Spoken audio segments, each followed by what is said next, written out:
Lucerito Mijares una vez más hizo sonreír a sus seguidores al compartir un momento cómico con su familia.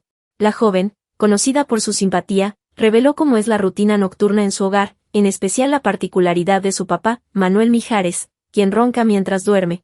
Entre risas, imitó los ronquidos y aseguró que su padre no podía negarlo, lo que provocó carcajadas también en Lucero, su mamá. No, estás mal. ¡Súper sí! Claro que Yo creo no. que sí. Pero la hija continuó bromeando sobre el sonido de los ronquidos. De las dos partes, o sea, El momento fue compartido por redes y se volvió uno de los más comentados, destacando el buen humor de la joven y la forma en que convive con sus famosos padres, reforzando la cercanía y complicidad familiar que siempre muestran ante el público.